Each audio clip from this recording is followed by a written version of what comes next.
이렇게 필수로 환자들에게 필요할 것 같은 비급여들은 급여로 바뀌기도 하고, 또 급여가 필요 없을 것 같으면 비급여로 바뀌기도 합니다. 근데 이것만 딱 보면 비급여가 좀 다 안 좋아 보이시죠? 꼭 그렇지만은 않답니다. 제가 소아과에서 비급여인 항목들을 쭉 설명드리고, 어떤 비급여는 하는 게 좋고 어떨 때 선택하는 게 좋은지도 다 알려드릴게요.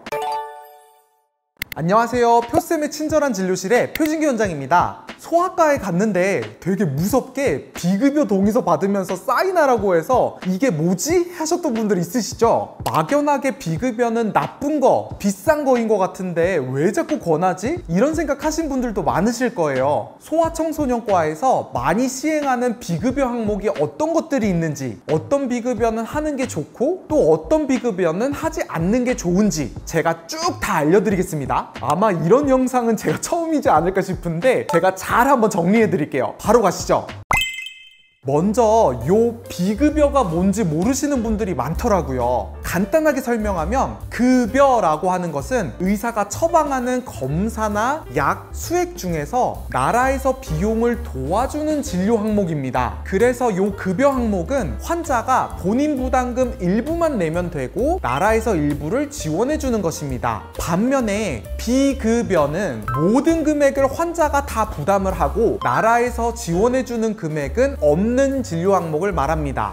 당연히 나라에서 지원해주는 급여 항목이 비급여 항목보다 상대적으로 저렴하겠죠. 보통 질병에 꼭 필요한 검사나 치료약들은 급여 항목들이고, 이 검사를 해도 되고 안 해도 되는 선택사항인 것들은 다 비급여입니다. 또 요 급여 항목들은 나라에서 금액을 딱 정해놔서 의사가 원한다고 더 비싸게 받을 수가 없는 대신에 요 비급여 항목들은 병원들마다 병원 마음대로 금액을 받을 수가 있습니다. 예를 들면 최근 로타바이러스가 비급여에서 급여로 바뀌었는데, 비급여일 때는 나라에서 지원 금액이 없어서 6만 원에서 막 10만 원까지 했던 것이 급여로 바뀌면서 나라에서 전액 지원해 주는 것으로 바뀌었습니다. 이렇게 필수로 환자들에게 필요할 것 같은 비급여들은 급여로 바뀌기도 하고, 또 급여가 필요 없을 것 같으면 비급여로 바뀌기도 합니다. 근데 이것만 딱 보면 비급여가 좀 다 안 좋아 보이시죠? 그런데 비급여 항목들을 자세히 살펴보면 꼭 그렇지만은 않답니다. 비급여 항목들 중에서 애들에게 꼭 필요한 검사나 치료제인데 나라가 재정이 부족해서 못 지원해주는 부분들도 있기 때문이에요. 자,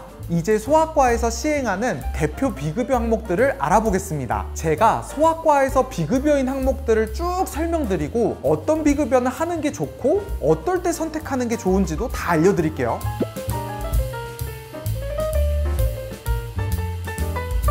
먼저 첫 번째, 영양수액입니다. 영양수액은 수액 안에 어떤 비타민이나 영양 성분을 믹스했는지에 따라서 가격이 천차만별입니다. 다만 대부분의 아이들에게 놔주는 영양수액은 아미노산이 베이스에 깔려 있습니다. 거기다 추가로 비타민들이 좀 섞이는 식입니다. 일반 급여 적용되는 생리식염수 수액, 왜 투명한 수액은 탈수를 교정해 주려고 몸 안에 수분을 쫙 넣어주는 용도인 반면에 이런 영양수액들은 아미노산이나 비타민들을 넣어줘서 잘 못 먹는 아이들에게 조금의 칼로리와 부족한 비타민들을 공급해주기 위해서 사용하는 것입니다. 그래서 아이가 너무 처지고 못 먹는다고 할 때 일반 수액에 영양수액을 추가로 맞으실 수가 있습니다. 다만 너무 잘 먹고 오히려 좀 비만한 아이가 막 열만 난다고 해서 영양수액을 이렇게 맞을 필요는 전혀 없겠죠. 두 번째, 해열수액입니다. 해열수액은 보통 비급여입니다. 왜냐하면 나라에서는 소아에게 해열제를 주사제로 쓰는 걸 적극적으로 권하지는 않기 때문이에요. 그래서 먹는 해열제는 급여이고 주사 해열제는 일부를 제외하고는 비급여 대상입니다. 다만 이 해열수액은 경구 해열제에 비해서 빠른 해열 효과가 있고 약을 잘 못 먹는 아이들에게도 유용하기 때문에 아이 증상이 심한 경우는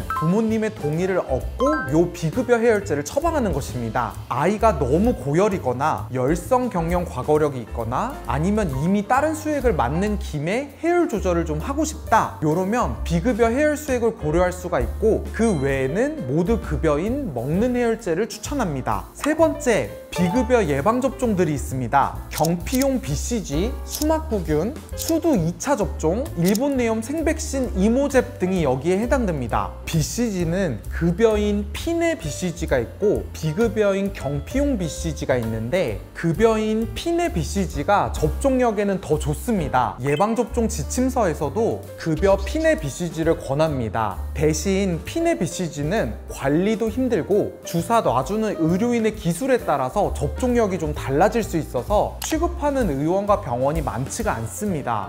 그래서 난 아이에게 BCG 접종 면역이 좀 잘 생기게 해주고 싶어 하면 급여 피내 접종을 하는 곳을 찾아가셔야 되고, 근처 소아과에서 좀 편안하게 맞추고 싶다 하면 요 비급여 경피용 BCG를 맞으시면 됩니다. 두 번째 수막구균은 좀 비싼 접종인데 사실 건강한 아이들에게는 권하지는 않습니다. 이 수막구균은 유독 단체 생활하는 사람들에게 퍼질 수 있는 균입니다. 그래서 저는 아이 부모가 애들 많은 학교를 다닌다거나 아니면 군부대에 다닌다, 혹은 수막구균 접종이 필수인 나라로 이민을 간다고 하면 요 비급여 접종을 권하는 편입니다. 그 외에는 건강한 아이에게 굳이 수막구균을 접종할 필요가 없습니다. 이 중에서 일반 소아 아이들에게 비급여이지만 꼭 하길 권하는 접종은 수두 2차 접종입니다. 예방접종 지침서에서도 수두 2차 접종은 꼭 권하는 편인데 아직 나라의 재정상 지원이 되지 않아서 비급여 항목인 접종입니다. 요건 개인적으로 비용이 좀 나오더라도 꼭 맞는 것을 추천드립니다. 수두 접종 1차를 한 번 맞고도 수두에 걸리는 경우가 꽤 많은데 수두 2차까지 맞은 아이들은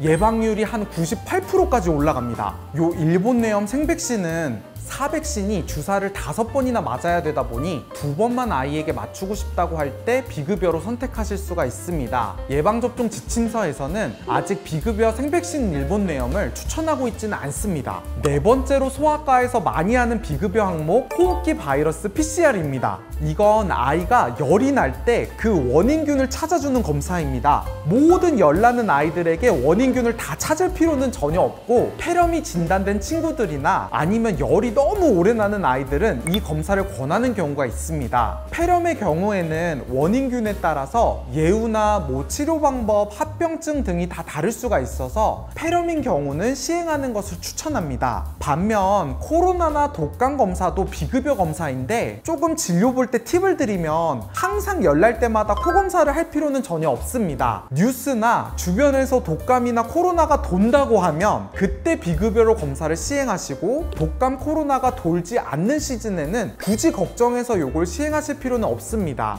다음은 좀 어려운, 애매하게 어떨 때는 비급여, 어떨 때는 급여 검사로 바뀌는 알러지 검사와 비타민 D 검사입니다. 이런 검사들은 보통 보호자나 환자가 검사하길 원해서 하는 경우는 모두 비급여입니다. 그리고 의사가 꼭 필요하다고 판단해서 나가는 검사는 급여입니다. 예를 들어서 엄마 아빠가 비염이 있어서 우리 아이는 증상은 하나도 없는데 알러지 검사 좀 해주세요 하면 요건 비급여로 한 10만 원 언저리를 내게 됩니다. 반면 아이가 두드러기가 나거나 의사가 알레르기 비염을 직접 진단해서 검사를 좀 나갑시다 하면 나라에서 상당수 금액을 지원해주는 개념입니다. 그래서 이런 검사들은 증상이 있을 때 의사의 추천을 받아서 급여 검사로 나가는 것을 추천드립니다. 또 혈액형 검사의 경우는 비급여인데 아이가 언제 사고가 날지 모르고, 혈액형은 기본적으로 부모님이 좀 알고 계시는 것이 좋기 때문에 아이 혈액형을 모르시는 분들은 한 번은 비급여 검사이지만 나가보시는 걸 추천드립니다. 그리고 이것도 은근히 모르시는 분들이 많더라고요. 우리가 2인실에서 6인실 이런 다인실 입원 병실은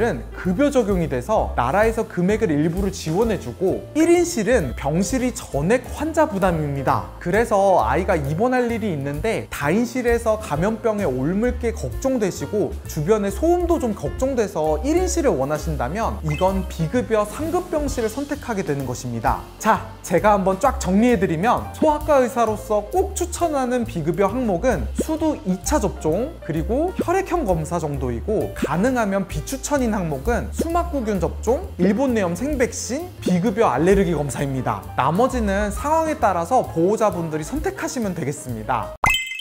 자, 지금까지 내용들을 제가 요약해드리겠습니다. 급여는 나라에서 지원해주는 진료 항목이고, 비급여는 본인이 100% 부담하는 진료 항목이다. 비급여 항목은 소아과에서 여러 가지 종류가 있는데, 이 중 나머지는 보호자들의 선택이고, 수두 2차 접종, 혈액형 검사 정도는 정상인 아이도 하길 권한다 입니다. 이상 우리 구독자들은 똑똑하게 비급여 항목들을 잘 골라서 선택하길 바라는 표쌤의 친절한 진료실의 표진교 원장이었습니다. 안녕.